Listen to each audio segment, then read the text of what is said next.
안녕하세요. 예피입니다. 애틀랜틱 카운실의 데이터에 따르면 현재 세계 GDP 95% 이상을 차지하는 105개국에서 CBDC를 구현 중이며 11개국에서는 완전히 출시를 한 상태라고 말합니다. 금융안전위원회가 CDMI 및 기타 국제기구와 협력하면서 개발한 G20 국경 간의 지불 강화 로드맵은 2년 전인 2020년에 이미 발표되었습니다.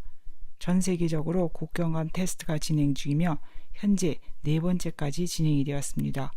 첫 번째는 프로젝트 지라로 프랑스 국영은행과 스위스 은행이 국제결제은행의 협력하에 6개 민간 기업과 함께 디지털 화폐의 국제 간 결제가 효과적으로 작동하는지 테스트했다고 작년 12월에 발표를 했습니다.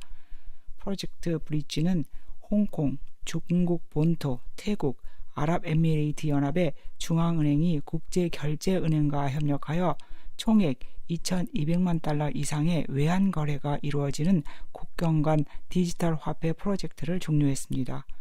프로젝트 덤바는 오스트레일리아, 말레이시아, 싱가포르, 남아프리카 공회국이 CBDC를 사용하여 국제 결제를 가능하게 할 수 있는 플랫폼을 개발하는 것인데 각 국가 간에 사용하고 있는 여러 플랫폼의 문제를 식별하여 공유 플랫폼을 개발해 문제를 해결하기 위한 것이 목적입니다.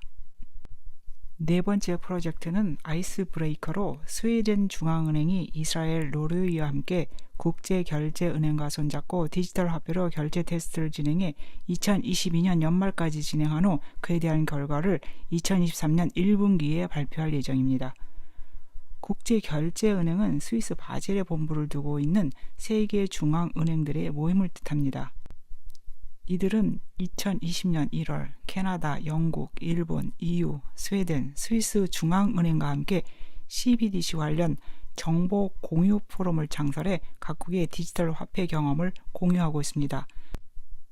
그 가운데 유럽 중앙은행의 경우는 CBDC 도입 여부를 검토하기 위해 2021년 디지털 유도 프로젝트에 착수하여 2년 동안 디지털 통화 유도의 설계와 유통 과정과 관련한 핵심 이슈들을 검토한 다음 도입을 결정하게 되는데 2023년 중반에 그 검토가 끝나게 되면 실행 착수는 2024년경이 될 것으로 보입니다. 반면 한국중앙은행의 경우는 2022년 6월 중앙은행 디지털 화폐에 대한 제2차 시뮬레이션을 완료했습니다. 피크 시간대의 실시간 거래 기준으로 30분 동안 4,200개의 트랜잭션을 유지시키면서 시뮬레이션을 진행했을 때 락이 걸릴 경우 최대 1분 정도의 응답 시간이 소요되는 것으로 나타났습니다. 기술 파트너로는 카카오의 웹3 자회사인 그라운드 X를 선정했고 이에 참여하는 회사는 삼성전자, 카카오뱅크, KPMG, S코어 등이 있습니다.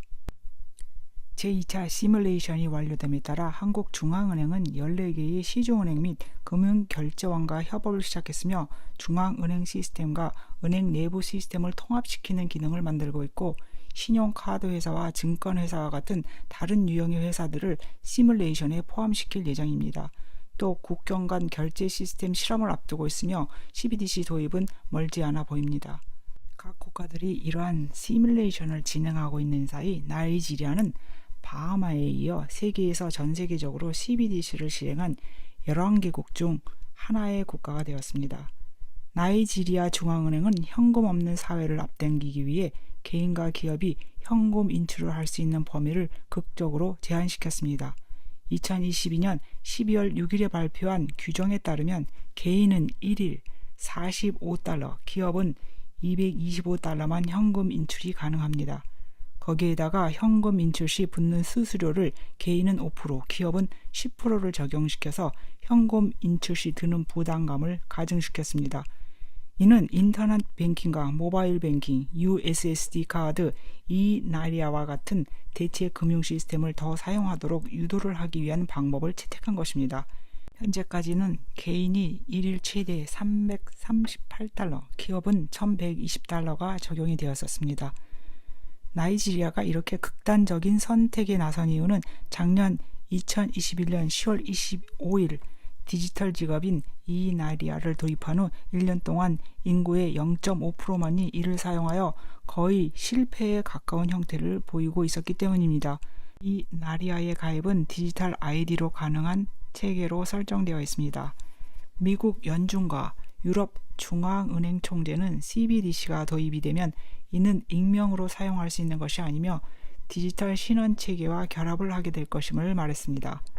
지난 9월 27일 프랑스 중앙은행과 미국 연준 그리고 유럽 중앙은행의 국제 원탁 회의에서 제롬 파월의 연준 의장은 CBDC를 출시하게 되면 다음과 같은 4가지 요건을 갖추게 될 것이라고 말했습니다. 첫째는 중재하는 기능입니다. 즉 CBDC가 통제하는 기능이 있다는 의미입니다. 그럼 무엇을 통제를 하는 것일까요? 두 번째는 개인정보를 보호한다고 말합니다. 그러나 정부가 필요할 시 언제든지 개인정보를 활용할 것입니다. 세 번째는 신원 확인이 필요하다고 말합니다. 이 말은 디지털 신분증을 사용한다는 의미입니다. 네 번째는 결제가 가능하고 상호 운용이 가능하다고 말합니다. 상호 운용이 가능하다는 말은 무슨 뜻일까요? 이 말은 CBDC가 프로그래밍이 가능하다는 말인데 그러면 어떻게 프로그래밍을 한다는 뜻일까요? 디지털 신원에는 주민등록증, 교육증명서, 세금 및 수혜 기록, 재산 등록, 그 밖에 의료 기록, 신체 정보 등의 기록이 포함되며 실제 실행 가능한 상태에서 모든 거래의 기록을 파악할 수 있게 됩니다. 즉, 개인의 자금이 어디에, 언제, 어떻게 지출이 되었는지 기록이 되며 동시에 중앙은행이 자금을 사용하는 규칙과 규정에 대한 통제권을 갖게 되며 이를 실행할 기술도 독점하게 됩니다. 세계경제포럼에 따르면 디지털 신원증명은 우리가 액세스할 수 있는 제품, 서비스, 정보 등을 결정하게 되며 또 차단된 항목들이 뭔지를 알게 된다고 말합니다. 즉, 한 개인의 디지털 지갑에 돈이 들어있을 때 그 개인에게 허용된 인출 범위와 절약할 수 있는 한도가 정해지게 된다는 의미입니다. 그 이유는 중앙은행이 구매력을 결정하기 때문에 CBDC 프로그래밍 기능을 활용해서 개인의 계좌를 설정할 때 어떤 종류의 사람이 어떤 종류의 돈을 소유할 수 있는지 정할 수 있는 기준을 세우는 것입니다.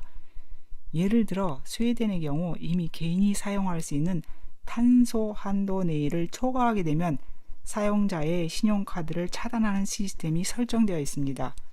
저널리스트인 피터 임마누엘센은 각 정부가 주도하고 있는 탄소 배출 추적기를 개인 지출에 모니터링하여 통제를 하게 된다면 디지털 지갑을 가지고 있는 한 개인은 탄소 배출과 연관성이 있는 장거리 여행을 하거나 자동차에 휘발유를 집어넣거나 또는 질소 배출과 관련이 되어 있는 고기 구입 한도를 초과할 시 더 이상 이를 위한 인출을 할 수 없도록 제한 결정을 내리게 된다고 말했습니다.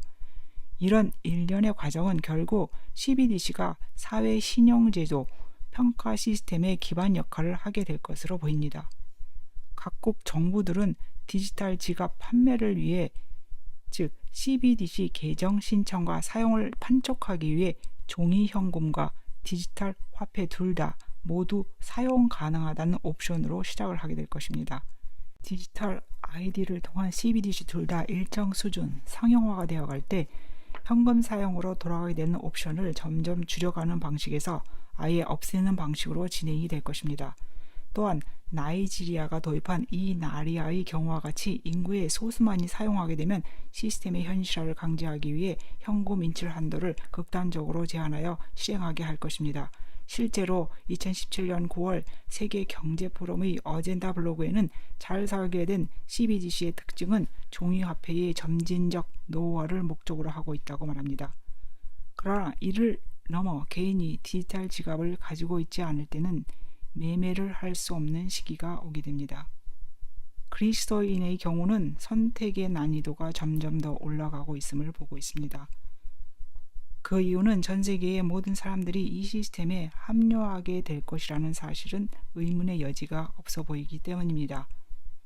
그러나 우리의 선택은 짐승 정부의 시스템에 참여하지 않고 대중이 가는 길로 가지 않는 길 앞에 서 있습니다. 그리고 우리는 그것을 선택할 것입니다. 시청해 주셔서 감사합니다.